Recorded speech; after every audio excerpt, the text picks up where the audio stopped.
welcome back to the most oversleeping podcast. That's on me podcast on episode of the internet Stache Club Wrestling. My name is John. My name is Dante. What up? What's going on? Good morning. Dante's back from Texas. Yeehaw. Not that it mattered to any episodes or whatever. It didn't make a difference. Yeah.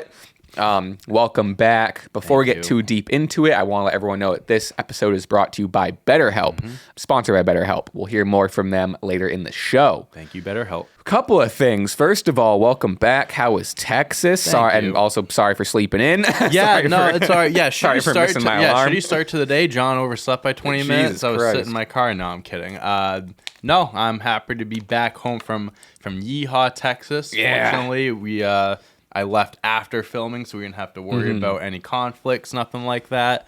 Did you wrangle any bulls? No, but I saw a lot of other people do it. So rodeo is like, my family's down like near Houston. They have this big thing called the rodeo every year. Just imagine if you're from the north. They got this big thing called the rodeo. I don't know if you ever heard of it. I don't know if you heard of rodeo yeehaw before, okay. But it's basically like the Big E of what, like if you're from New England stuff, you know what the Big E is. On crack, essentially. So it's actually called, like, I know it's a rodeo, but it's actually called the rodeo. It's called Houston Rodeo. Oh, that's funny. It's called. Oh, wow. So it's like, it's just this big event, carnival rides, fried food, all that good stuff. But it's like at an arena where, like, I think the Texans play there. So it's like 70,000 people. Oh, wow. And they have like all these events, like the bull riding. They have ones where like they racing, kids chase down these like mini bulls, and if they get one, they get to keep it and stuff like that. Like it's a mini bull. Isn't it a pig? No. What's the term for it? It's like a calf. Oh, okay. A calf. Maybe not a bull, calf, whatever it is. But it's like there's like if you get one, you keep it, whatever. That's and then crazy. It's a whole. You can buy cows and like buy like farm animals there for like hundreds of thousands of dollars. It's crazy. Jesus Christ. So went there, and then they also have a big concert every day. So I got to see 50 Cent. Hell yeah. The last place I thought I'd see 50 Cent perform, which was sick. I mean, not for nothing. He was supposed to be on for 45 minutes. He stayed on for like an hour and a half. Wow. Like, he stayed on for a long he has time. hits, so it's like every song that he sang, bro, was a hit. He brought out Flow Rider 2. Did he? For no reason. Da Baby, again, for no reason. And then Jeremiah. That's sick. They performed Down on Me, bro. I thought I was in 8th grade middle school dance all over again. I was like, it started playing. Taylor's like, is this Down on Me? And I'm like, I was like, fuck it. He played Birthday Sex on the piano. I'm like, what is going on right now? Wow. It was a great show. That's crazy. Yeah, and then obviously my family down there, so I got to spend time with them.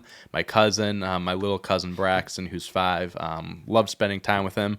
And I got to bring Taylor with me, my girlfriend, so it was nice to experience that with her. You got a new Red Sox hat? I got a new Red Sox hat. It's on my head right there. I had to treat myself getting a Boston hat in Houston. But yeah, no, had a lot of fun. I love Texas because the weather's always so nice. Yeah. There's so much to do. I'd imagine, especially like during like the colder months up here, it's probably like perfect. It was down like there. that. It never got past 80 degrees. Oh. It was like low of like 55, 60. Sunny? It was sunny. Shorts, t-shirt weather. Like, and you come up here, and I came back and it's raining and stuff. Yeah. I'm like, what the fuck? But no, it's a great time. Shout out Kyle, Rochelle. Love you guys. Thank you for hosting us. Kyle actually told me he listens to our podcast. Oh, yeah? On loop all the time. So on loop? It goes from one podcast to the next, has this podcast on loop. But shout out to you guys. That's cool. Love you. And happy to be home, though. Any cowboy boots? But you're I didn't buy cowboy boots. I already had one from last year. Oh, so I wore. I will gotcha. say, so I wore them through the airport and everything because I can't put them in my bag. I get it, but yeah. It was. So on Friday, our flight was 5 a.m. Right, so I was wearing them from 3:30 a.m.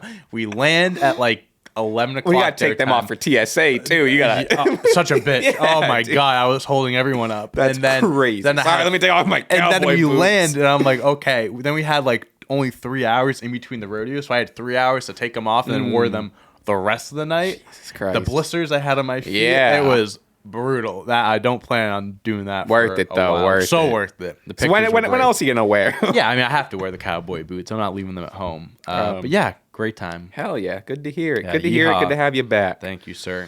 Some other news. Oh yeah. Literally didn't even. We're wearing some new stuff here. We got some new merch coming out. We have this hoodie. Don, you want to show them the back? Sir. You let me know if I should lower. Come here, I'll drag you in, and then a little lower. That's good. Now the chair. That's fine. There you go. Perfect. So we got. You can see it. Give them 5 more seconds, and you're good. So we got this little SCW logo with the ring, says Stache Club Wrestling, and then on the back, like you saw, is our little llamas kissing. Exactly.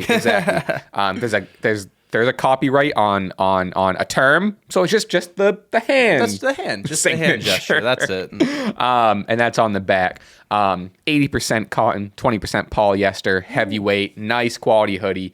And then we have, which we're not wearing, it's a little warm in the studio, we got the lights and the heat and whatever, but we have these nice fully acrylic ribbed gray beanies with a little SCW stitched in the front with this like chain mail kind of on it. Yep. Sort of thing. Hell right? Yeah. Boom. You see it. That will be available at shop.clutchpoints.com next Thursday, March 14th at 3 p.m. Pacific time, 6 p.m. Eastern time. Again, that's next Thursday. We'll be reminding you all through the week. We're going to wear them through all the quizzes. You'll see them in the quizzes.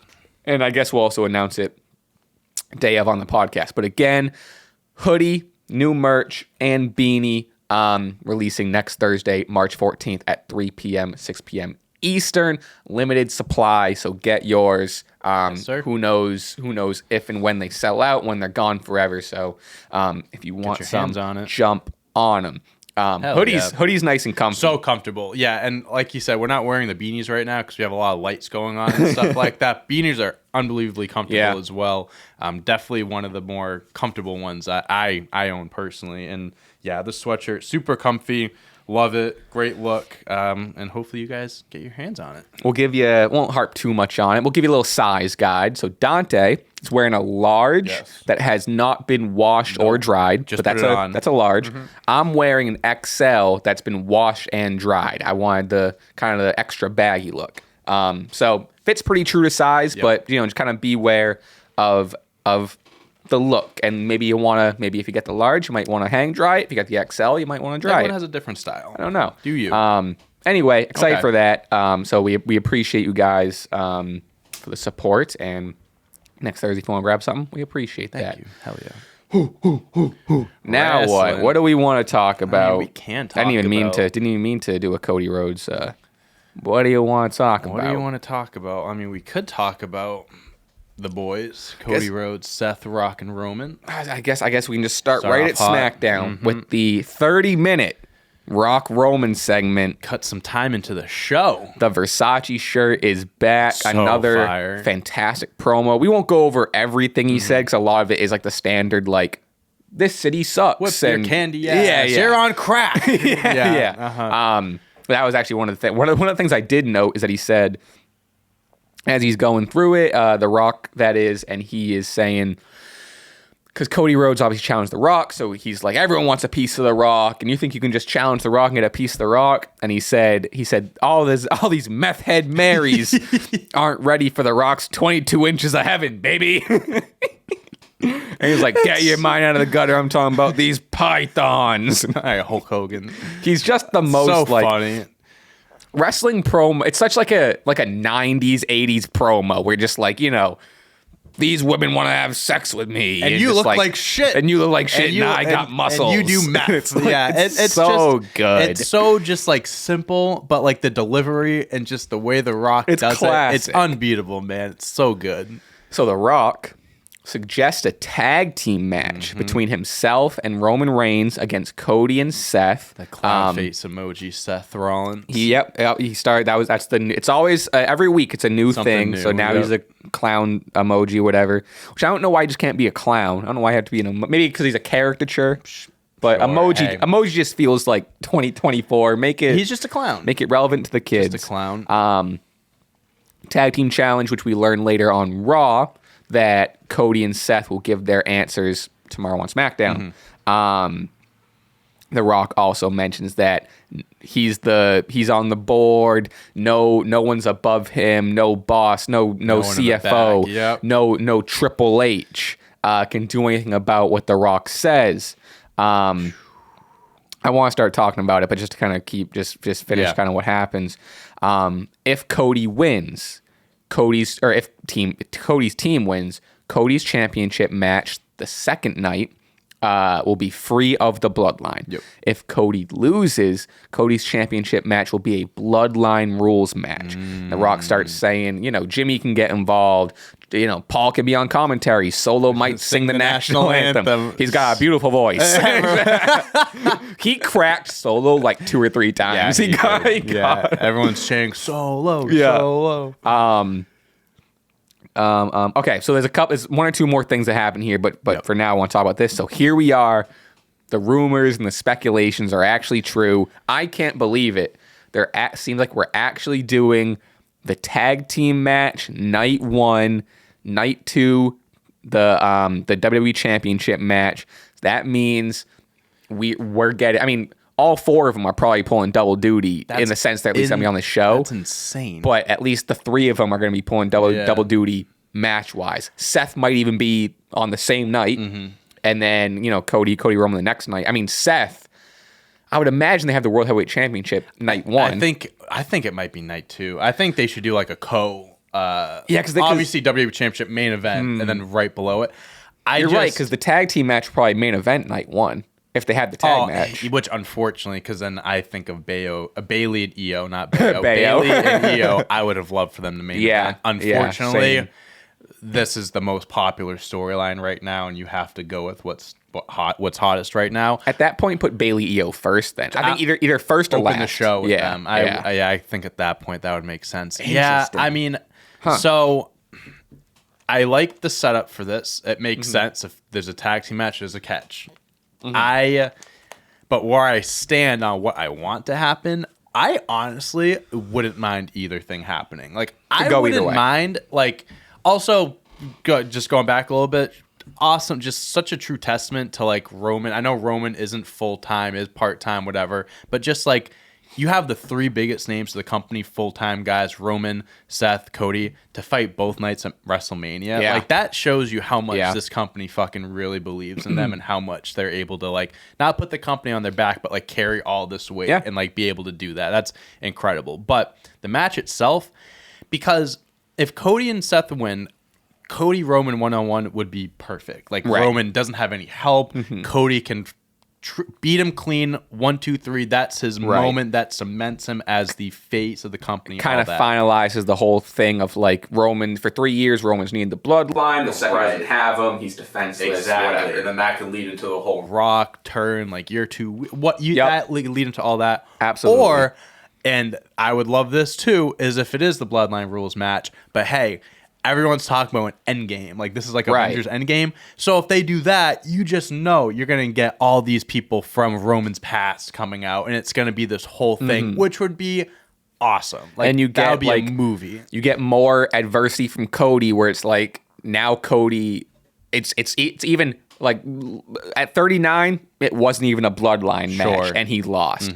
This year, he's built himself up to be stronger. Fuck it, make it a bloodline rules match. He's still gonna beat him, and like you said, Seth will come out, and fucking Jey Uso will help. Maybe John Cena's been teasing showing up at WrestleMania, like, or they can do so much with that, and I think that would be like the ending to Roman's reign. Like, you need everything to come together, and I think still, like, even though it's not clean, Cody still walks away from that being like, this is the guy now. Like, all this shit happened, but like, this is the guy still. Now that we're talking it out, I'm with you where I think either way, either winner of the tag match, I think is like a good decision. But I mean, the bloodline match stipulation does kind of make it a little more exciting. Make it a lot more exciting. So I'm kind of leaning on. It would also make sense if like, are they gonna have Roman / Rock lose both nights? Or I guess if we were talking, it would be night 1. I don't talk know. myself in a circle Because here, who's going to eat the loss? Roman's not going to eat the loss. The Rock's going to eat Seth. the loss. Oh, you mean, sorry, like if they lose. That team was to lose. So exactly. Because then, like, let's say Roman let's say Rock gets the win. He goes, I won for us, and I did this for you, and you still lost. Then you can start the whole thing there. And then if Rock gets the pin, then it's like, Jesus, the Rock got pinned. Like, yeah. And then especially if they're leading to a match. I think, and like, it would be unfortunate. Like if Seth eats the loss, like 2 loss. I mean, because I want Drew to win, so it's like 2 losses on the weekend sucks. But like someone's got to be the fall guy. I think that's got to be the story. It's got to be this, and then you can kind of build Seth up after that. Do your own whatever you want. But yeah, the possibilities are endless, and I'm open to whatever they do. I think it's gonna be fucking sick no matter what. We like take a moment to tell you that this show is sponsored by BetterHelp. If I had an extra hour every day, the first thing I would do, I think I'd slip in some more reading, to be honest. I've been kind of on a reading kick, and oftentimes I'm finding less and less time to sneak in a couple pages. If you had more time every day, how would you spend it? A lot of us spend our lives wishing we had more time. But for what? Do you know what is important to you? Without knowing, how do we know how to prioritize our time? Whether you already know what you want to do or not, therapy is a great place to work through challenges you face in figuring things out. Find out what matters most to you and gear up towards it. No matter the size of your goal in life, seeking help through therapy can empower you to take control of your mindset to achieve what you've set yourself out to achieve. It can help you develop skills for your personal wellness, which in turn will help influence the way you tackle day-to-day obstacles. There's no shame in seeking help when navigating through challenges of life. Take full control of your thought life. Trust me, it'll be worth it. If you're thinking of starting therapy, give BetterHelp a try. It's entirely online, convenient, and very accessible. Just fill out a brief questionnaire and get matched with a licensed therapist. You can also switch therapists anytime for no additional charge. Learn to make time for what makes you happy with BetterHelp. Visit BetterHelp.com/stash today to get 10% off your first month. That's BetterHelp, HELP.com/stash. Thank you for BetterHelp for sponsoring today's episode. Now back to the show. Also, another thing.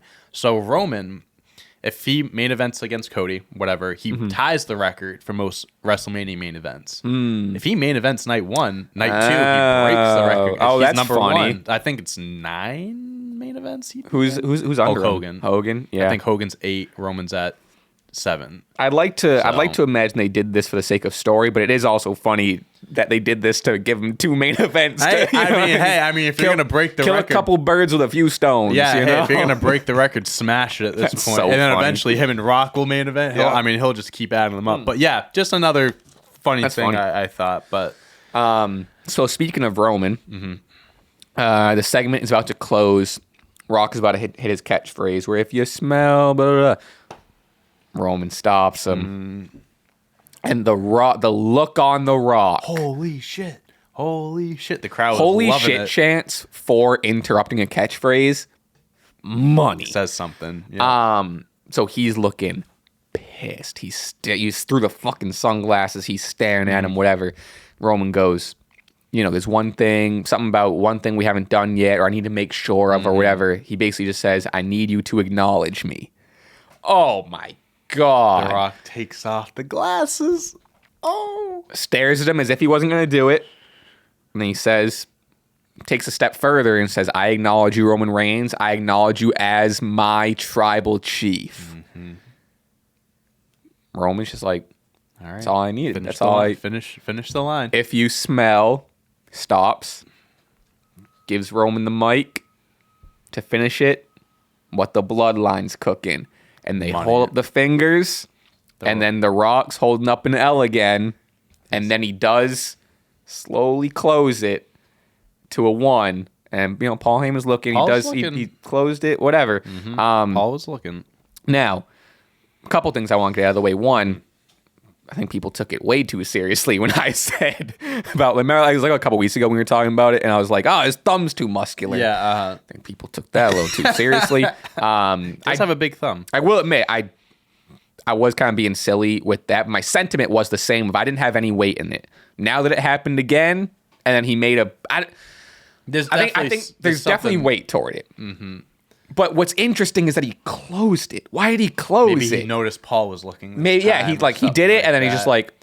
It's one of those things. I know it's so small, but like It definitely means, because the way Paul's looking at it, it's just a little seed being planted. Mm-hmm. Just a little seed being planted. We don't need the answers right now. This is something we can figure out later on. Whether it's a seed or whether he's just leaning into the internet, just being like, could be doing that too. I don't know, man. Also, not for nothing, we didn't get into this yet, but The Rock also just posted like a 21-minute promo on Instagram. What did he do? He posted a 16-minute one. It was a long video. Saw that people were mad, deleted the 16-minute one, and then uploaded a 21-minute one. Yeah, I didn't know that. I just saw the 21-minute and not even like a longer version, a different 21. Yeah.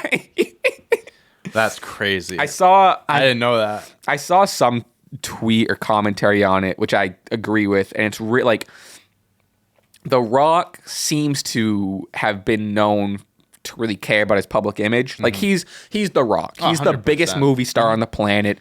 You can tell just through his curate. He obviously has a team. He also has a PR team, and you can tell through his curation of his content and what he puts out there and he really puts forward like a likable guy, whatever. Mm-hmm. The commitment and the commitment to heel Rock and commitment to, he's in the WWE right now, so he's gonna do a WWE thing. Yep. To, what does he have? Like hundreds of millions. Like he's over 100 million right now. It's got to be. My guess is 118, 120. I'm gonna say 170, closer to. Oh wow! Okay. I don't know. I'll stick with 120 then. 397. All right, you win. I win. 397. That's crazy. Yeah, that's like half the people on the planet. Yeah, close, about, right? I mean, maybe a little over. Holy shit! So yeah, he's got a lot of reach. So a lot of fans. Let's just round up to 400 million. Mm-hmm. Of those 400 million, a percentage of a good percentage, but not all those 400 million are The Rock fan, aren't an Attitude Era Rock fan or whatever. Movie Rock fan. Exactly. Mm-hmm. So the fact that he on his 400 on his 400 million follower actor Dwayne Johnson account posted a 20-minute video of him in heel Rock being like, "Fuck you, Cody Rhodes," and is like unheard of. It's unheard of. It's crazy, and it just kind of shows how like, oh, he's committed. He cares. How many views does it have? 2.5 million views, 500,000 likes. It has 10,000 comments. Yeah, dude, it's like posting it. He posted it on Main, and it's just like, wow, that's awesome. I watched a little bit. I didn't watch the thing in full because I was out and I was in Texas, stuff like that. But I did see like clips people were posting on Twitter. I think that's what I saw. He was like, like the Cody crybabies, go fuck yourself or something. Like leans into the camera. Crazy. It's so good. It's so good. Man. Insane. And like you said, the commitment to it, like. It was always a thing, like if The Rock's coming back, like we need, like this isn't like a guy that can come in and out. Like he needs to be committed to it. And I think like right now, the whole thing was if he was coming back with Roman, like they want to tell a big story here. Like it seems that, I mean, I would assume that he's off the hook for the next like year or so with movies or whatever. Sure. Or like for the most part, maybe he shoots one in between because obviously there's like business side of things, insurance policy, whatever. But also, like, we can't not point out that he's also making like tens of millions of dollars from this as well. So I'm sure he's okay taking a backseat from acting for a few and he is also now like on the board of TKO. So it's not like he's this got is all like this money coming in. Like, it's not like this is a side gig. Being on the board of TKO, like that's a full time. That's his thing, 100%. For sure. And like these movies, some of these movies you're making, a tad bit more than 30 million. Like Black Adam, I don't know. I think he made a shit ton of money off that movie, even though it sucked. I never saw it. But it's like you make sacrifices by, not being in movies and doing all that stuff. You're missing out on a lot of money. It seems that he's committed to this, which I'm very happy to see. So he's got, because I was curious, Once Upon a Studio? What the fuck is that? Looks like a Disney. Did it come out yet? Is it like a voice? Oh, it's like a 9-minute short thing. He just credited for it. Anyway, last thing he was in was Fast X in 2023, and then before that, Black Adam in 2022. But this year, he's in Red 1, whatever that is. Yeah. It's in post production, and Moana 2. Yeah. It's also in post production. Nothing So I don't know what. Because sometimes they say like if something's like coming up or whatever. Right, that's kind of what I was looking for. Nothing, so what is Red One? Man, just looking at his fucking movies, it's such a He's miserable in list. so much though too. It's crazy. He's in so many movies. It's nuts. Yeah, probably no only real. find like 5 good ones in there. I say other guys. He's barely in other guys. He's not a main. Other guys guy is in so there. good. Anyway, Moana's good though. I haven't seen Moana. I hear Moana's good. Moana's. But yeah, interesting. That's what I was kind of looking for to see what he's filming something in. You know what I mean? Right. Interesting. Oh yeah. Doesn't seem like But so that's that. So we're gonna eventually get to Raw. The Cody Seth promo didn't. It just kind of hyped up things. Didn't move anything. It just got us from Raw to SmackDown. Yeah, that's how I look at it. So we're gonna hear it tomorrow. SmackDown tomorrow is SmackDown stacked, and then the Raw after is stacked. Yeah. I saw. I don't know if this is true. I saw. Obviously, Cody and Seth are confirmed for SmackDown. Yep. Are Rock and Roman? Yeah, they're doing face to face. I think Rock's on every SmackDown until Mania. Jesus they announced they put out this graphic of all of his appearances, and I'm pretty sure it's every one. Wow. I mean, that's what I'm saying, dude. If The Rock's showing up every week, that's perfect. And he's shooting 21-minute promos in his free time. Yeah. Come on, man. He's giving us like 2 weeks worth of or a full week's worth of content right there. Wow. I didn't know all 4 of them were going to be on the show. Pretty That's sure. crazy. I'm almost positive they are. Wow. Yeah, it's going to be stacked. That 30-minute runtime is going to add another 15 to it this Friday. I'm gonna be out somewhere on Friday. I want to. That's something I want to see live. Anything playing tomorrow? We'll see. And then Monday is like the whole Gauntlet thing and like whatever. Damn. Yeah, there's a lot of good shit coming up. Wow, there was something. I think there's a couple other things on SmackDown. I forget that were already planned. But okay, to finish out SmackDown. Yep.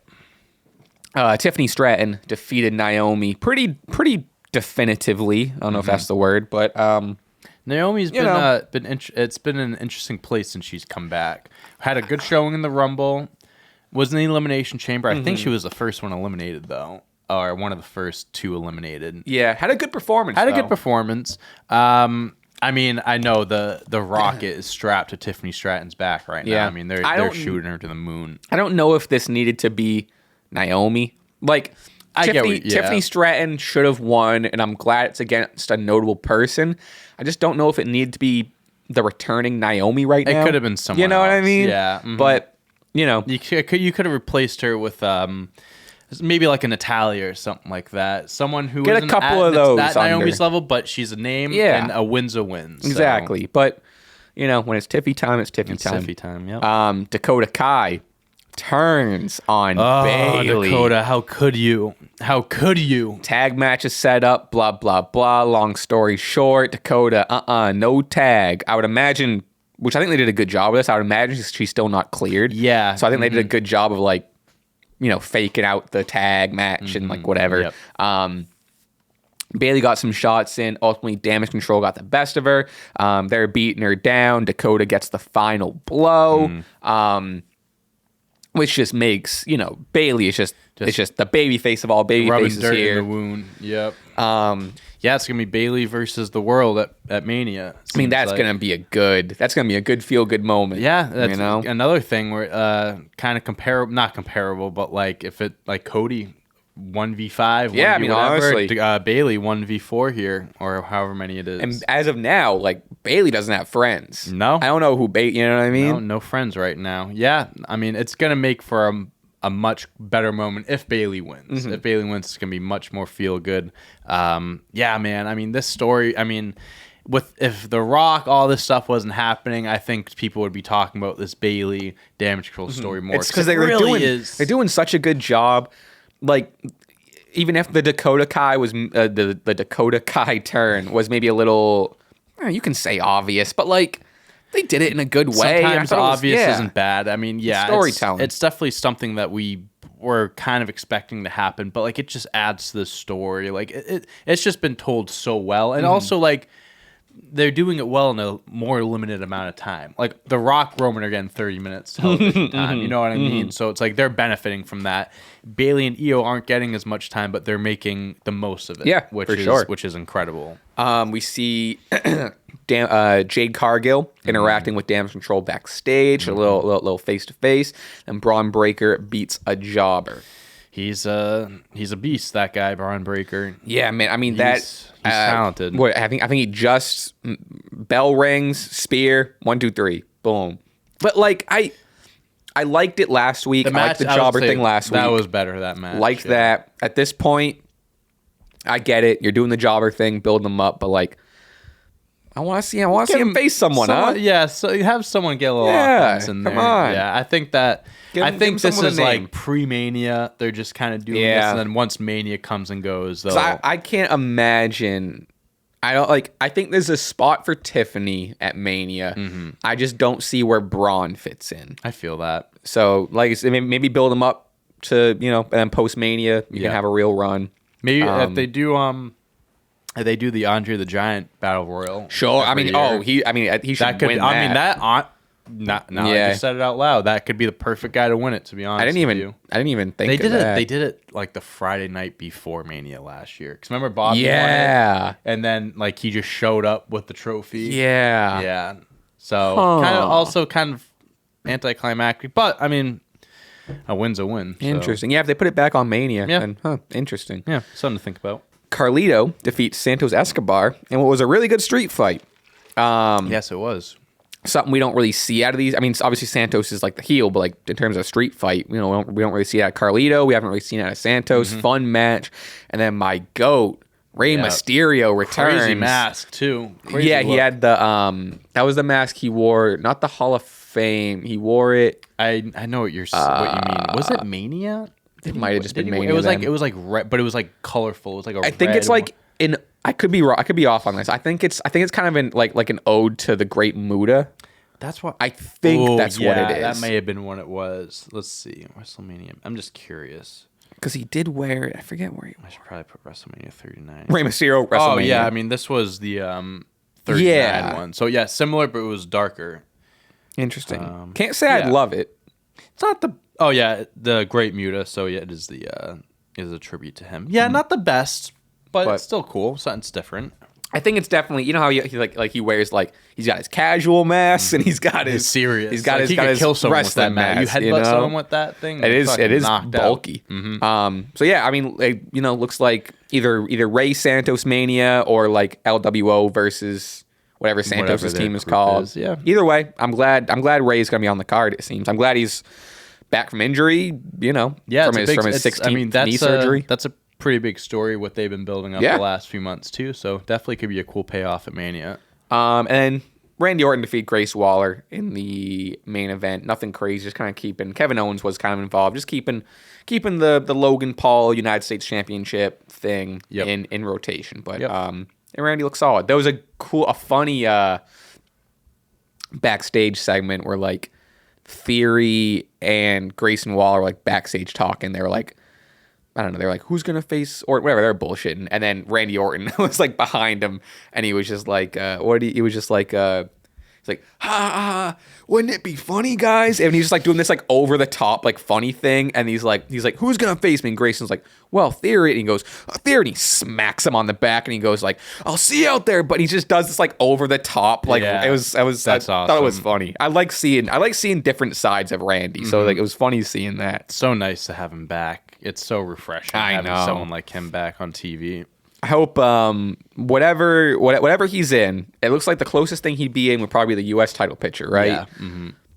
I'm hoping for a ladder match. I'm just nervous for his back in a ladder match. But I guess I'm not the one to worry. Hey, if he wants to go out there and do an RKO off a ladder, if he feels comfortable doing it, so be it. Who am I going to tell him no? Put down a sheet of glass under it. Who am I to? You know what I mean? Who am I to say no? Which we'll talk about all of that. I definitely want to at least touch on that. But we'll get into it.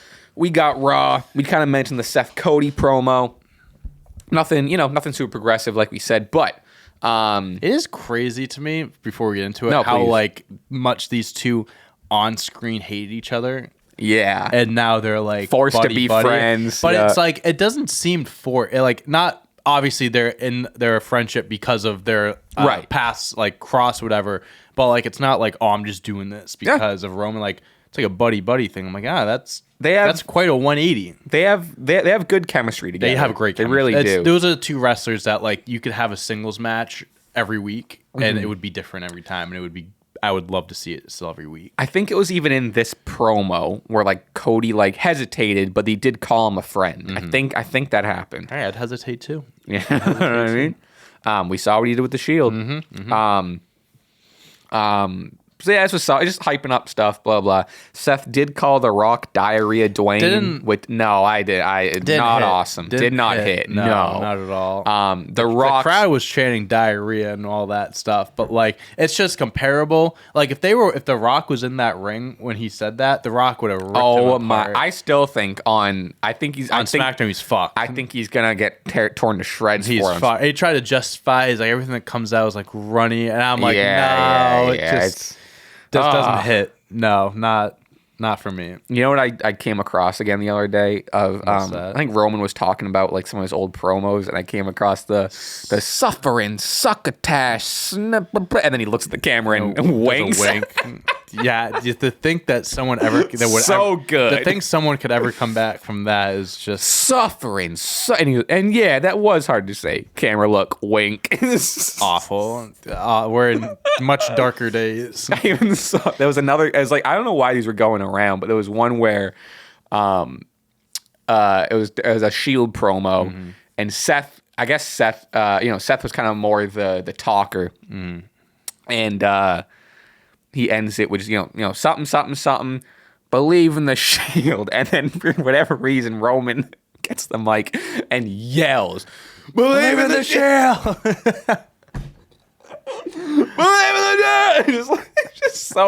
He just screams, and everyone's like, "Holy shit!" There's a reason why he was standing behind Seth and Dean back in those days. He's come a long way. Those Paul Heyman lessons, man, they really saved his career. Believe in the Shield. Even like when he'd have the promos with John Cena and he like forgot his line or whatever. Yeah, and even when he didn't, he was like, "John, like you're just not that big of a deal." And I'm just like, what? It's just like there's definitely levels to it, and he's gotten a lot better. Oh my god, yeah, he's gotten a lot better. But back then, man, you put him out there.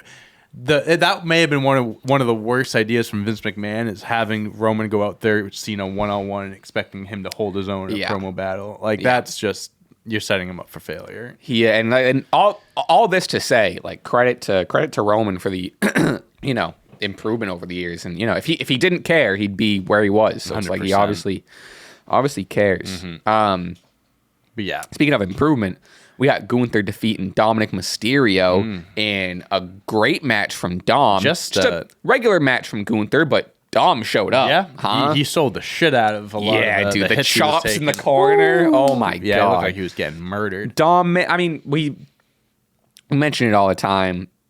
Dom just The progression in the work he's put in to get where he is now from where he was like 3 years ago. Crazy. He's so solid now. Where like this was like maybe a example of this, of him like getting a singles match to show out, but I'm excited for another match. Maybe match more with like he's like a semi high flyer. Match him with like a fast guy and just let them cook. And I'm like, imagine a match with him and Ray now, as opposed to like whatever it was 2 years ago or whatever. Yeah, I think it's just. I mean, you watch his matches from like the pandemic era in 2020. Oh my god, and it's not even the same person. Not even just like the way he wrestles, just look and everything like that. The confidence, the swag, is there, the sure. style, and it obviously him joining the Judgment Day. That did everything for him. For sure. He needed. But yeah, even in a loss, I mean, every week he keeps getting better and better. He's so young. He's gonna be so good for so long. Side note, during this match, Michael Cole and Pat McAfee do mention and congratulate Sting on his retirement match. Did. And Pat goes like, and really great match last weekend. And Michael Cole goes like, so Gunther Dominik. That was a nice little acknowledgement. Yeah. I mean, Sting's in the Hall of Fame, so I mean, like they gotta, they can't not mention part of their it. history. So. I'm glad they at least gave it some sort of like, especially they made note of it because people were making such a big deal online of like, oh, they wouldn't let some guys go to the match, and like Kevin Nash said something about not going, and people were making a fuss out because one of the things was WWE. I don't think the footage. The footage. Yeah. I don't know if WWE didn't let that. I don't know if it was a thing where they even asked in the first place. I saw some report that said like they didn't. AEW didn't even reach. It wasn't that WWE denied them. AEW didn't even reach out. I think it just turned into AEW fans were trying to find something to like whatever. But it was nice that WWE made that acknowledgement through all of that. Sure. Like, hey, they hear that, but they still don't give a fuck to say it. Yeah. They won't mention AEW. They'll barely say anything about the match. They'll say like he did retire somewhere doing something. Yep. Congratulations. Yeah. Shayna Baszler and Zoe Stark defeat the KCs. Yeah. And it was solid. Again, KCs show up. They have, out of the whole tag division, maybe next to the Kabuki Warriors, the most chemistry. Yeah. Unfortunately, I don't know. They had the titles. Unfortunately, they're just not. I don't know. I hope they're involved somehow. They really fluctuate with their shine. It's unfortunate. But next week, this sets up Shayna Baszler and Zoe Stark versus the Kabuki Warriors for the titles. With Dakota kind of as Damage Control's mouthpiece, kind of talking shit at Baszler and Stark. Could be a good match. Yeah. Curious what it's going to be. I can't imagine Kabuki Warriors lose the titles, especially with, having the gold, I think helps them with the story too. Agree. Yeah. I think you let all of them go into Mania with the championships. It is just interesting. I mean, I still at this point have no clue what they're going to do at Mania for the titles. If they do anything at all, honestly. I mean, I think they should, but at this point, I don't know. If anything, they're just going to put together a multi-tag match. Yeah, that's what I think. I would think, but unless Bayley costs them the titles. Bayley could, but then, Bayley could cost them the titles. I guess that would work. We'll see. Liv Morgan interrupts Becky Lynch versus Nia Jax. Liv's frustrations with Becky are growing. It's all about you and everything's about you. Blah blah blah. Liv attacks Nia. Disqualification. Boom. Confronts Becky. They're talking shit like blah blah blah. Like Nia takes them both out. Lays them all out. Blah blah blah. My question is. Two questions. Is Liv going to be added to the world title match? Is Nia going to be added to the world title match? Do we just want Becky, Rhea straight up? Liv versus Becky, confirmed for next week. Yep. So we'll get more about that. But multi-woman match maybe for the world title. I mean, I think Becky and Rhea, that, I mean, that's at one-on-one. I don't think it's going to get much better than that. I think that match is, you can sell that on its own. It's going to be great. Sure. But, I mean, if you add Liv to the mix, I'm cool with that. I think that would make the match even better. I think it makes it a lot more unpredictable. Nia, they're all intertwined in some way. I mean, Rhea and Nia just face each other. Becky and Nia are feuding. Becky, Rhea, obviously. Right. Becky. There's a lot. I mean, Becky and Rhea have barely. It's been more Liv Becky than it has Becky exactly. Rhea. That makes me more think that there's a better chance Liv gets added. But like a Fatal 4 match. I mean, Nia's been great since she's been back. I know she just had a championship match. This match with Becky, she looked very solid. So I definitely think that match would still do. I think if they did a one-on-one triple threat Fatal 4-way, I think all would deliver. Yep. Adding Nia and Liv to the mix makes it so much more unpredictable. Yeah, which I think it does. Which makes it a lot better if Rhea retains. Someone win, like you can protect Rhea. Like if Becky wins, she can pin Liv or something. You know what I mean? Sure. So you can do some stuff there. Yeah, I don't know which one I'd prefer. I think I'm kind of cool with whatever they do, as long as it makes sense. Obviously, they're building to it. That's exactly where I'm at. Where it's like I've seen people a little more like, no, I don't want it. It should be straight up. But like Becky and Rhea, they have a good story in the sense that they haven't really crossed paths, and this is like the, Rhea's the top dog now. Becky used to be. Rhea it's a prove Charlotte it thing. last year, like, really didn't have much build to it going into the whole thing. Yeah. Really. So, like, I think, like, I'm happy with, like you said, I'm happy with Becky Rhea.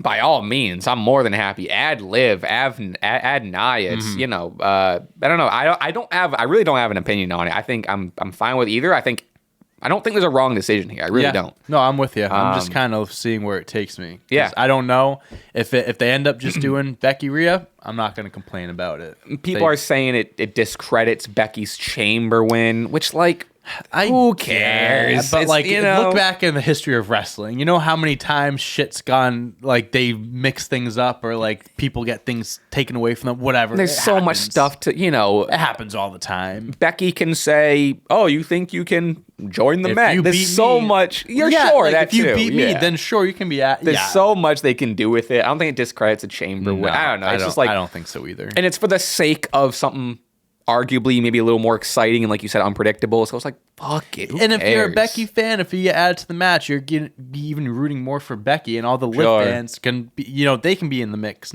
Yeah. I think I'm maybe if I were to choose, I think I'm like 1% more for the multi-woman, but like it's not like it's still very close. I kind of mentioned earlier, Gauntlet match announced next week to determine the number one contender for Gunther's Intercontinental title at WrestleMania. Fire. Participants are as follows: Sami Zayn, Ricochet, Shinsuke Nakamura, Bronson Reed, JD McDonough for some reason, and Chad Gable. Yeah, man. So it's funny. So when I was out, I was on Twitter scrolling, and I see the initial tweet saying like, "Oh, announcement coming up." So like, I scroll through Twitter from like not the most recent tweets down. I go from like the oldest up, so I'm not being like spoiled on stuff. You know what I mean? Okay. So I saw like, "Oh, making an announcement." So I quoted it and being like, "It's like, what do you think's gonna happen?" So I said, "I was like, oh, multi-man match at night 1, and then night 2 they face Gunther," and then I just scroll. Two quick scrolls. Multi-man match announced for next week. I'm like, fuck, I was a little late on that. So interesting. I mean, there's two standouts here. Love Ricochet's in it. Sure. Love Shinsuke's in it. Of course. Bronson Reed hasn't done much. I like that he's in he's in here. JD McDonough should be Dom. Yeah, he'll be the first one to lose, I think. I agree. Yeah. It should be Dom. It should be Dom. Yeah, I get it doesn't make Dom just had would have had the match the week prior.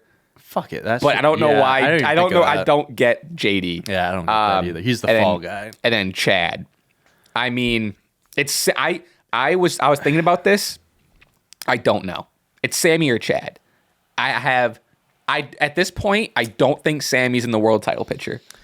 I think he's so far removed from it. It's him or Chad. I would want a triple threat. If I had it my way, I'd want Gunther, Sami, Chad. It just makes so much more sense for Chad to win this. You're not wrong. It's just the story's there. I know the whole story of Sami trying to find his match. I get that.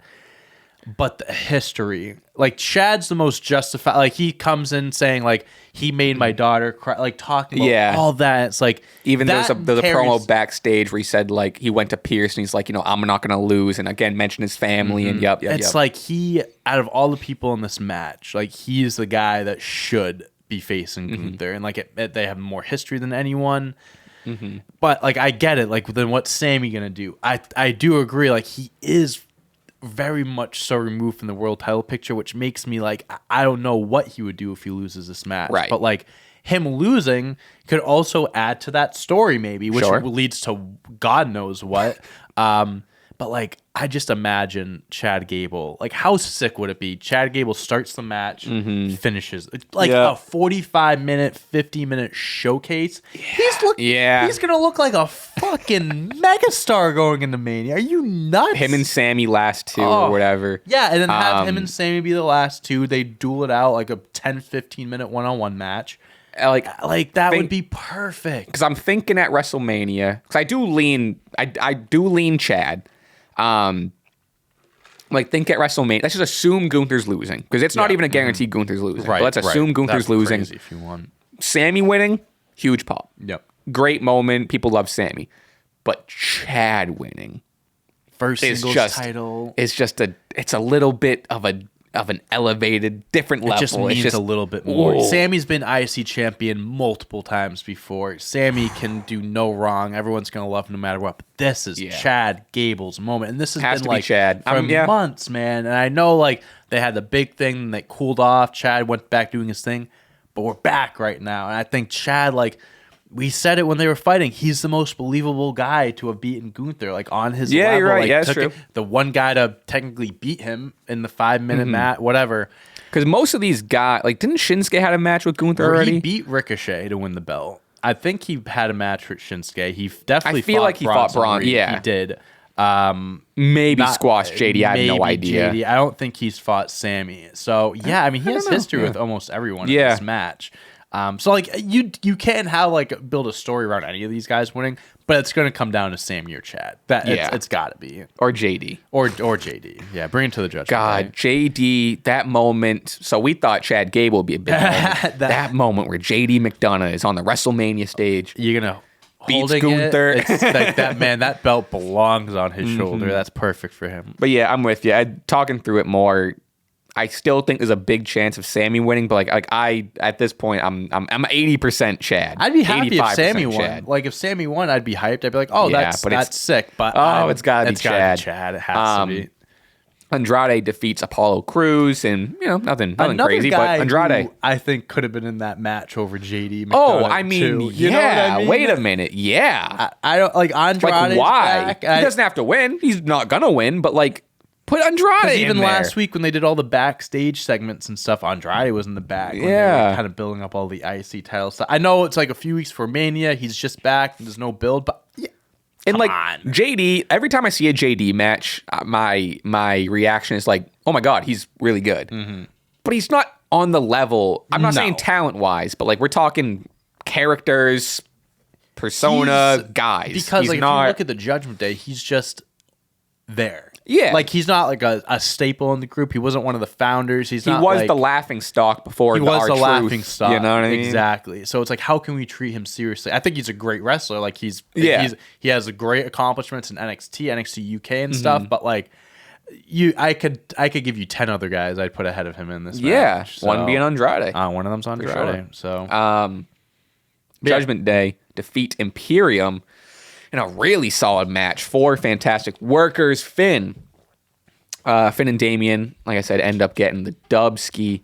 My little takeaway from here, I was watching it, and this is what I think about this a lot when I watch their tag matches. They don't feel like a team, Finn and Damian. They feel like a group. Like they absolutely feel like they're a part of Judgment Day. They're a part of a stable. They just don't feel like a tag team. They just really feel like 2 single stars put together, Yeah, I kind of get that. I mean, Finn's always been the singles guy. For sure. I mean, he had like the Bullet, obviously, like in his time, he had the Bullet Club and he's been in groups and stuff. But like, I don't look at Finn Balor and I don't think tag team wrestler. I think that's the guy that's competing for world championships, whatever. And Damian Priest, like, he's a guy I look at like that's a mid card. Like that guy's and still singles because he's always been a singles guy, and stuff, right? Always been a singles guy. I've never really thought about that honestly. Like but I get what it gives off that vibe. It's mainly when they go against a team like Imperium, who was a team, right? And when they faced Baton and Pete Dunne and stuff like that. Yes. I get what you're saying. Even DIY. Tyler Bate and Pete Dunne are a new team. Granted, they were a team before, but still they have a chemistry where it's like they were a team in the past, and they look like a more complete team than. And not to say Finn and Damian. I think Finn and Damian absolutely have chemistry. They got tag team moves and whatever, but it's just like it's more just like the hurdle of the single stars thing is really what it overshadows. It's like we're the 2 top guys of this group. We're gonna go out there and lead, and like we're not a team. We're gonna still go out there and represent Judgment Day. But speaking of Damian though, dominant finish to the match by Damian, which feels like a little not a rebuild, but just like a reminder of like, hey, remember Damian's good. Damian's a powerhouse. Yeah. He's not bad. He's still They're got just the not doing shit with him. But that's what I think. I think him getting the pin and getting kind of the dominant win for his team is maybe a step. We in got to like start somewhere. That's exactly what I mean. Post Mania, I mean, we're going to be getting close to Money in the Bank. We're 3 months away from Money in the Bank at that point. So you got to get something going. And I mean, literally, because it would be maybe 3 months. He's had the fucking briefcase for 8 months now. That's disgusting. Feels like longer. Feels Does like longer. feel like longer. I don't know. I'm just in the camp of like I don't want to say it every single week, but I do. I saw someone tweet that Damian could pull off like the greatest heel move in history and cash in during the Cody Roman match, and I was like, that'd be nuts. That'd be crazy. Actually, rip my eyes out of my socket if that happened. That'd be like crazy. No, there's levels. Like that's just they're in a whole different stratosphere. He's gonna become the worst heel of all time, but in the worst ways. Like that's just awful. No. Sami Zayn defeats Ivar. Valhalla gave Michael Cole the antlers. Best part of the whole segment. That was great. Oh my God, he lost his mind. Pat was even like, Michael Cole just exploded on himself, and he's like, and Michael's like, can you say that on TV? He's like, I don't know. And so funny. I don't know what Michael Cole just found a funny thing and it works and it's funny and Pat leans into it and it's just like it's just a funny whenever Ivar and Valhalla, I love it. I think it's great. I think that was the payoff moment where he wore the antlers. He wore them during the build up. Like I remember was it Royal Rumble or something like that when she had he freaks out whenever she does. Yeah. I remember there was one instance it was the first time he did it and it was just like what the fuck. Yeah, you're like why is he carrying the antlers? Funny little side bit. Yeah, funny little bit. My other note is I say this every time there's an Ivar match, but every week, every match I see him, Ivar grows on me. He is so good. He's so talented. I hope Eric, I don't know what his timeline for no return clue. is, but obviously as a team they're great, but Ivar is really taking advantage of being a single star. He's awesome. And then Eric, let's say, Eric comes back, they go back to a tag team thing. I think Ivar, has elevated the both of them. For sure. Through his singles work. So whatever they decide to do. And then Bronson Reed takes out Sami post-match, just kind of like a gauntlet thing. Oh. I'm here. Bronson Reed's not going to win, but got some licks in. I said I would love Chad to start and finish the match, but man, if they don't do that, I would love to see us Bronson Reed Ivar. Oh, one-on-one. That would be just too. They definitely done it before. Ultra meaty men. But yeah. That would be great. Imagine a superplex off the top rope, those two. They do the break the ring spot. They start out the match, break the ring, and now they're just like... start the match. We have 3 hours left in the show. Drew McIntyre defeats Jey Uso. Good match. A lot going on here. Match. Very good match. Solid. I don't have much to say about the match was good. Jey Uso... babyface, main event Jey Uso, proven wise main event Jey Uso. Drew McIntyre should be in this spot. But Solo Sikoa makes an appearance, is run off by Cody Rhodes. Then Jimmy Uso makes an appearance, distracts Jey. Jey gets hit with a Claymore to lose the match. Jimmy goes in with a chair post-match, and then, he's ready to whatever. Seth Rollins' music hits. Seth runs in to help run off Jimmy. Drew's looking at him like, what the fuck are you doing? Runs right past Drew. Mm-hmm. And again, this is, a quick reminder of what Drew said the week prior. I think it was the week prior. Yeah. Of you're distracted. Stop with all the bloodline stuff. You shouldn't be involved. Focus on this. Blows right past Drew. Helps Jey. Fights off Jimmy. And then, as the story tells it, first of all, Avengers, Cody comes in, and then Seth comes in. Yep. Avengers, fantastic, crazy. But as Drew's story foretold, Seth, too distracted with the bloodline, turns around, eats a Claymore from Drew. Mm-hmm. Drew's with the crazy shot of the WrestleMania sign above him.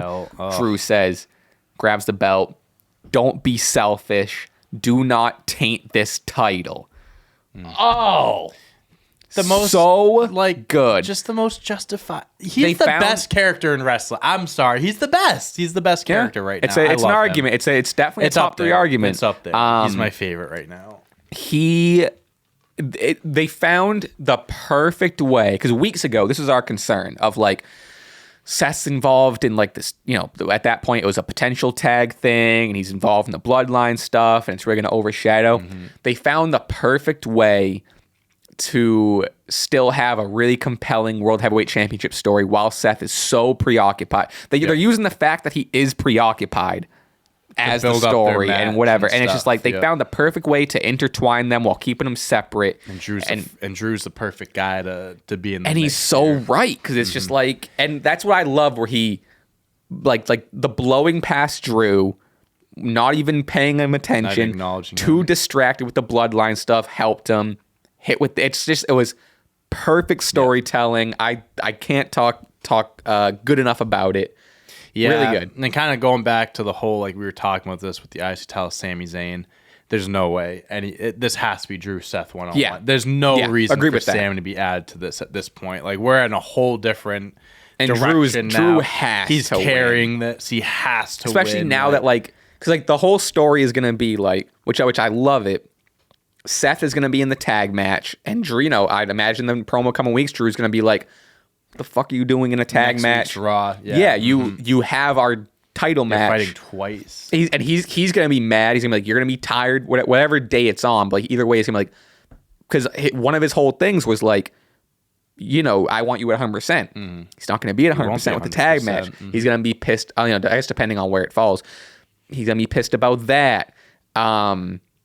The whole thing, I would imagine, let's say Seth takes the pin in the tag match. Maybe he doesn't, whatever. Either way, if the tag match happens first, I think it's going to be a catalyst for Seth losing. That's just building on Drew's story of like, you were distracting the bloodline, you got yourself involved, and the consequences was you losing the title. Yeah. He's new champ, and he's good. like, I'm going to build this title up, whatever. Yeah, dude. I mean, Drew, this is 4 years overdue. I mean, obviously, he won the main championship in 2020 in front of no fans. I forgot he won it twice. Yeah, dude. I mean, it was all like him and Roman. Like, there are a few people like him, Roman, Sasha, and Bayley. I think were the four like Mount Rushmore people of the pandemic era. Like, but Drew, like, he was WWE champion for basically the entire Thunderdome era, and it's like he gets no credit for that. And like, I think now like it's full circle. He's gonna get his moment, and I love Seth. I love Seth, and there have been a few times where I'm like, this guy maybe should have won. I will be upset if Seth wins at Mania. Yeah, I'm with you. Drew needs to win at WrestleMania. It would just the perfect full circle moment for him. Just cherry on top of this whole heel turn, just justified character. It makes too much sense. It makes not too much sense because it makes so much sense. At this point, I'm thinking of what the card's going to look like, because I think you have to have the tag match before the World Heavyweight match. I think they'll do tag team main event night 1 and then the World Heavyweight match, because it's at the end of the day is the other World Championship. Have that be right under Cody Roman, or the only other thing they could do is have the tag match open night 1. They could do that too, and then have the World Heavyweight Championship. I wonder if maybe they main event or whatever. Let me see. I thought I saw something where they announced it, but let's see. I'm not 100% sure. Like announce a day or something. Yeah, I think they are. Oh no, you're right. It is definitely on night 1. The tag match. Oh, the tag match. Yeah. No. Seth Rollins versus Drew McIntyre for the World Championship has been confirmed as the co-main event for night 2. Whoa. Okay. So wow. Yeah. So that means what did that say about what's the EO? They that's that? just someone. Okay. That's just someone. Whatever. So yeah. So they're definitely doing tag. So tag match main event night 1, and then Seth. And also, like, what does co-main event could mean? It's on 4 matches before. Yeah. You know what I mean? Like co-main event. What was it? Backlash where they. No, it was the Night of Champions. It was like the 3 main event. It was like Seth, AJ, Brock, Cody, and then Roman, LA Knight or whatever. Main events. Yeah, that easily could be that as well. But interesting. But yeah, so definitely night 2 is looking stacked. Night 2 is gonna. Wow. WrestleMania weekend is looking stacked right now. We'll see. We'll see what happens tomorrow on SmackDown. We'll see what happens on Raw. We got some AEW stuff. Big AEW week with Revolution and last night on Dynamite. We're not going to go over everything, but first of all, Revolution, great show. Thought it was fantastic. Ospreay versus Takeshita. Dude. Oh my God, they went crazy. I didn't, admittedly, I have to go back and watch a handful of matches and stuff, but man, that match of the year so far, in my opinion, at least from what I've seen. And second, just hearing like all the reports from after the match, because some people didn't, like in the locker room, like knew of Will Ospreay, but never saw a match of his. They really didn't know, and they were like, what the fuck is this guy? Like, he's insane. He might, like, he's in my, like you know how you got your all-time top 5 and you got like your current top 5. It's always rotating. Right. Will is solidified He's in mainstay. there. Will is he's so talented. He might be my favorite right now, you know, under a Cody or under, you know. Yeah. But Will, he's unbelievable. I've never, some of the stuff he does, the transitions he does this one thing where he like, he transitioned like so smoothly into like the pedigree position. Just like, he's unreal. There's a lot of moves he takes too, where it's like, oh wow, he actually just broke his neck. Yeah. I think what it was when he in the corner or something. Oh, like that, yeah. And he like his lower back went in his yes. Oh, I was like, jeez. I forget. Takeshita hit him with, I forget what it was called, but hit him with that, and then he had like this like. He either hit his back on the turnbuckle or something. Yeah. Or through the second half of the match. Pointing at it. Like, he had a giant fucking welt on his back, and yeah. He has the ability to be like, he's such a good heel, but he's also like so funny and charismatic. And he's like so good in the ring that people respect him. Yeah. I think he can really be a good baby face. He's gonna be the ultimate baby face once the Don Callis stuff is all out of the way. Yeah. But this, and also Takeshita is also one of the best in the ring right now. So this was a dream match that we got. This was crazy. First match in AEW, like as an AEW talent too. Crazy. And then on Dynamite, it was Ospreay versus Kyle Fletcher. Hey, so yeah, they're really gonna take advantage of Ospreay in AEW. And like I'm not as hip. Like I'm hip to Aussie Open because of how they've used Aussie Open in AEW. But like they decided to have a pay-per-view level match. I mean, they always do, but like Will Ospreay and Kyle Fletcher went crazy last night. Such a great signing for them. And then it's looking like Danielson versus Ospreay closing out is Dynamite. The feud going in. And I mean, sign me up, dude. I know we have the AEW World Championship and stuff like that, but that Continental Championship, that division is looking so good right now. Yeah. Eddie Kingston, Danielson just competed for it. Ospreay's now fighting Danielson. We'll get into what also happened at Dynamite that night. Someone else is going to be in the mix there. Yeah, dude. AEW is, with these new signings and stuff and what they're doing, they're cooking right now. It's nice. They didn't have a whole lot of momentum for a couple months, but like we're on the upswing again. I think it's the whole really Devil nice thing to see. really just put a sour taste, especially in my mouth. And then also with like Cole getting injured and them clearly not knowing. Kenny Omega got hurt. Like a lot of things didn't go their way. They didn't help themselves with some things, but now I think they're really just gaining momentum again, and like we're really heating up now. The triple threat match for the world title I thought was also phenomenal. Yep. They played into the story of like the Hangman and Swerve distracted, and the unbelievable so many near falls, but finally Swerve is like knocked down somewhere in the corner. Samoa Joe puts Hangman in the whatever it is, the clutch. The clutch. And Hangman taps kind of fast, and the story. I realized it a little afterward, where Hangman tapped out just so Swerve couldn't win. Like, huh? That's crazy. Oh my that's God. Insane. Like that level of hatred for a man to tap out and give it up just so he doesn't win. Because that still keeps that story going. And now Swerve and Joe, obviously what we saw in Dynamite, like he's still in the mix there. It's so unique. It's like the story behind it. It was great. It was very cool. Sting's final match match of the night for me. Really, it was surreal. Just a really surreal match moment. Just experience in general. His kids, the Bucks were perfect to have against him. You're right. His sons dressing up in the iterations, so even cool. hitting some moves, some stinger splashes. That one of them, the one who was in the red.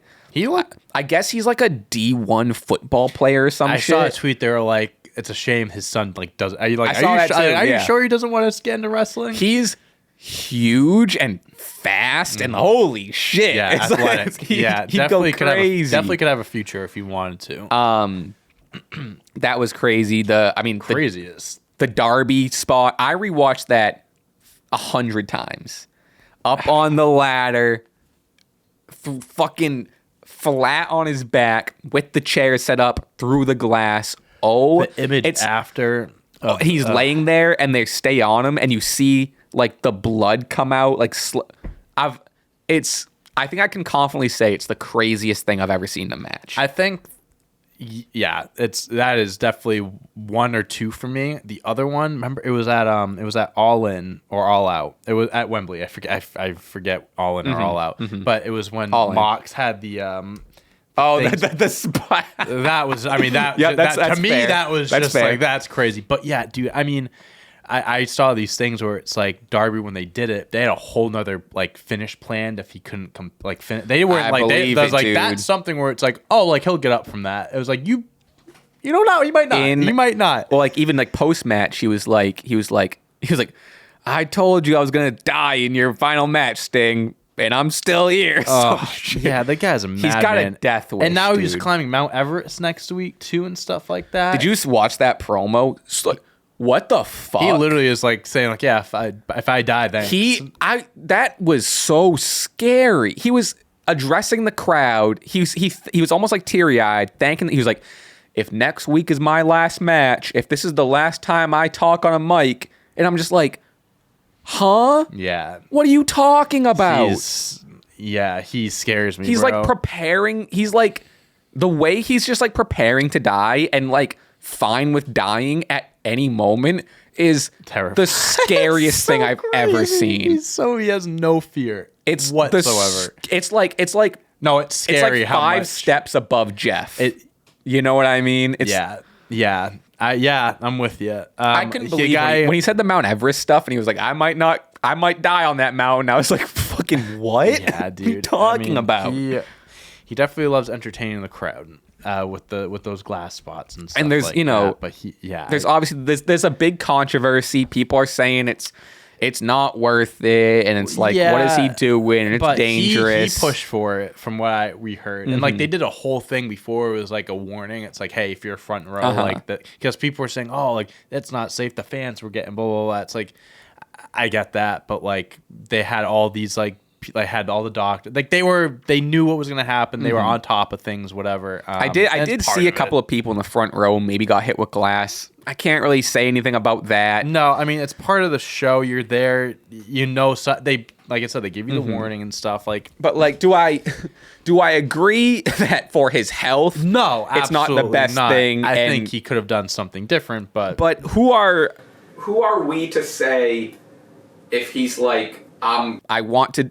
No one forced him. If his boss isn't stopping him, I don't think 2 wrestling podcasters are going to. Yeah, either, so like I understand the controversy. I just think it's getting a little out of hand with people being like, AEW should be shut down for it, and that was stupid. And it's like, you look at stuff through. There's been, look at all the chair shots. Shane McMahon tossing Kurt through the glass. Right. The Mankind Cell spot. Yeah. All the Jeff Hardy leaps. It's like, listen, it's part of wrestling. Yeah. You might not see it.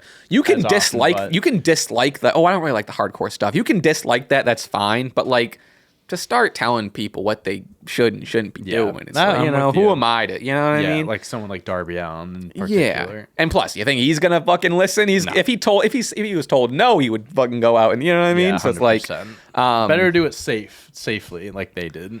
Sophie, last note, I promise. Okada debuts in AEW. Yeah, the Rainmaker. Actually, real quick, sorry, I want to wrap up the Sting stuff because we're talking about the match, but he So Darby was taken out, left him to fight one-on-one, which Jay White did make note of, whatever. And I loved it's his retirement match, his final match. Fuck it. Yeah. Give him superpowers. So he got hit with the EVP trigger like 3 times, super kicks out at 1. Yep. Hulks up and it. fucking just like the super kick shit. And just like, I loved it. They were just like, it's his last match. Let him be Superman. Hell yeah. And he wouldn't stay. Like, him kicking out at 1 after like 2 the EVP things, whatever. It's just like, fuck it. Dude, 64 years old, let the guy go crazy. And he went through a table too. Yep. He like, you know, he wasn't out. holding back. Yeah, no. He really had a great match. He really went out as crazy as he could and as respectable, and post match said his goodbyes, and congratulations on a retirement, Sting. Genuinely unreal. 40 years in wrestling. Not a lot of people, I don't know many people that can say that. So, I mean, amazing career. Yeah. Obviously very loved and respected. You saw the reaction from all the people in the locker room, social media. I mean, he was one of a kind. So, yeah, man. Great run. An icon. Some would say. But yeah, so shout out that. Congratulations on your retirement. Enjoy it. And a great way to go out. Stay in retirement too. Don't be like Ric Flair and all these guys. You keep coming out. Like, stay committed to it. But yeah, final note, Okada debuts in AEW on Dynamite last night. The Bucks are in the ring with Eddie and blah, blah, blah. Okada comes out. We think he's teaming with Eddie. Boom. Rainmaker on Eddie. The Bucks announced that Hangman's out of the Elite. Suspended indefinitely of the Elite. Yep. Kenny fired from the Elite. Newest member of the Elite. Kazuchika, I believe. Sound pretty good. Kazuchika. Oh, yeah. Okada. Yep. In the Elite. All debuts. Elite. I mean, we get... Now look at this. Okada Ospreay. Okada Hangman. Okada Kenny. Okada Danielson. Name everyone. Yeah, you know what I mean? Say anyone. Yeah, dude. Like I said, and I mentioned with the Continental Championship, like Okada going after Eddie Kingston for that belt. You want to talk about making a belt prestigious? Yeah. Having Okada, not even winning it, just going after it in general, that's incredible. I mean, that division is going to be stacked. The future stories they're going to tell with the Elite, Kenny, Hangman, when they eventually get back. Like, oh yeah, I mean that eventual like it's gonna be a 3-on-3, whatever it is. Kenny and Hangman, they were fired. They took their spot in the EVP Bucks. It's gonna be speedy recovery. Take your time to Kenny, obviously, but man, that's I'm hoping for the best. Wow. Oh yeah. Okada being in AEW is big time. And then you look at next week, Mercedes Moné. That's the rumor. So within the past 1 or 2 months, Ospreay, Okada. Mercedes. They're on the upswing. Heating up right now. They're heating up. All the stuff with the World Championship picture, Danielson, having being able to put on 5-star matches. Anyway, they have a lot of great things going for them right now. So very excited to see what comes next. But I think that's our time. Yep. Thank you again for BetterHelp for sponsoring today's episode. We got Sophie chilling here. Thanks, So, for the She's got for the patience. But yeah. Oh yeah, merch coming out. plugs. Keep your eye out for merch that. coming out. We got the date again. Next Thursday, March 14th at 3 p.m. Pacific time, 6 p.m. Eastern at shop.clutchpoints.com. Set your alarms. Again, it's this hoodie with this little thing on the side and the back. I'll show you the back. You want to move? I can't twist around as easy. There's too many wires around me. Boom, with the back, with the hell yeah, boom. And then the beanie with the embroidered chainmail SCW, comfy stuff, warm stuff. Get your hands on it. We're in fake spring right now. So get ready for the next. There's gonna be one more punch of winter. There's some snowstorms coming still. Come on. So that's that. Merch next week. We'll be plugging it all week. Yep. So you'll see these in the quizzes. Yeah, you won't miss it. But make sure you subscribe, follow us, and everything. You get it. We'll get out of here. Thank you for tuning in. We'll see you all week. And toodles. Peace.